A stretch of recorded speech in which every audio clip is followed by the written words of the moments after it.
Hello traders, Dhanteras की सभी को शुभकामनाएं। माँ लक्ष्मी की कृपा आपके पोर्टफोलियो पर हमेशा बनी रहे। EKI एनर्जी के Q2 के रिजल्ट जारी हुए हैं।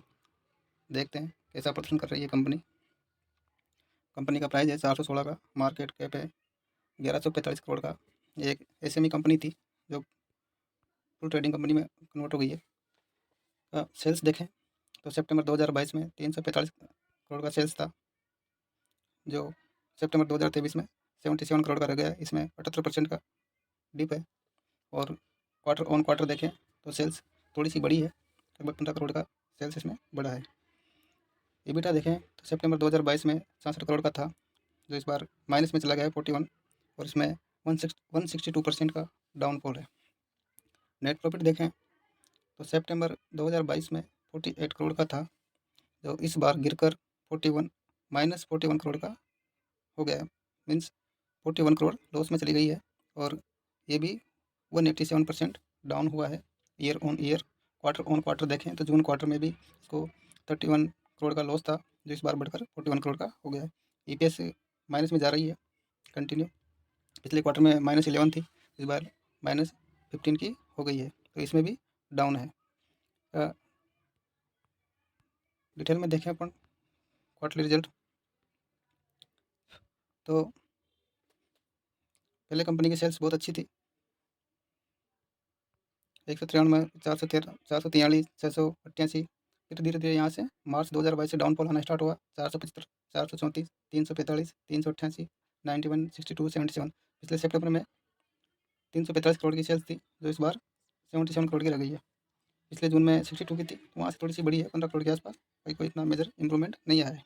एक्सपेंस देखें तो एक्सपेंस हालांकि कम कर रही है कंपनी। पिछले सितंबर में 278 करोड़ का था, तो इस बार 119 करोड़ का रह गया। और जून में 92 करोड़ का था, जून क्वार्टर में, तो इस बार 119 करोड़ का हो गया। तो क्वार्टरली बढ़ा है और ईयरली डाउन हुआ है। ऑपरेटिंग प्रॉफिट देखें तो पिछले क्वार्टर में 67 करोड़ का था, इस बार -41 करोड़ का है। पिछले क्वार्टर में -30 करोड़ का था। तो लगातार धीरे धीरे माइनस में जाती जा रही है कंपनी। और ऑपरेटिंग प्रॉफिट मार्जिन परसेंटेज में देखें तो पिछले 3 क्वार्टर से लगातार माइनस में प्रदर्शन कर रही है। नेट प्रॉफिट देखें तो पहले शुरू से देखें अपन तो 36 करोड़ का, फिर 81, फिर 161 का, फिर 105 करोड़ का, फिर 56 करोड़ का, और पिछले सितंबर में 48 करोड़ का। फिर वहाँ से डाउनफॉल स्टार्ट हुआ 32 करोड़ का, फिर -38 करोड़ का, फिर -32 करोड़ का, और इस बार बढ़कर और नेट प्रॉफिट लॉस में कन्वर्ट हो गया और -42 करोड़ का लॉस हुआ है, जो पिछले क्वार्टर से भी 10 करोड़ ज़्यादा है लॉस। कि बैलेंस शीट देखें तो शेयर कैपिटल 28 का है। रिजर्व्स देखें तो 427 करोड़ का है, रिजर्व थोड़ा डाउन हुआ है। मार्च में 511 करोड़ का था। बोरोइंग देखें तो बोरोइंग बिल्कुल कम हो गई है, वैसे तो नगण्य के बराबर ही है, क्योंकि पहले 65 करोड़ की थी, 16 करोड़ की है मात्र। और फिक्स्ड एसेट देखें तो 116 करोड़ का है। CWIP में इस बार कुछ भी नहीं है।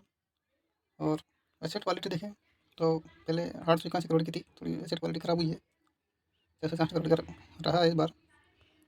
इसकी होल्डिंग में देखें, शेयर होल्डिंग पैटर्न, तो प्रमोटर ने भी थोड़ा थोड़ा स्टेक डाउन किया है यहाँ से, और पिछले 2 क्वार्टर से सेम ही है 73.41% का।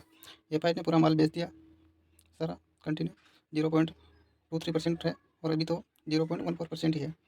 DI का भी देखें तो DI भी लगातार बेचते आ रहे हैं माल, किसको पहले 5.73 थी, धीरे धीरे बेचते बेचते मार्च क्वार्टर में 4.34% थी, जो 0% ही हो गई। इस बार थोड़ी सी हल्की सी बढ़ी है, इसका कोई रोल नहीं है ज़्यादा, और सारा माल पब्लिक के पास आ गया है FI DI का।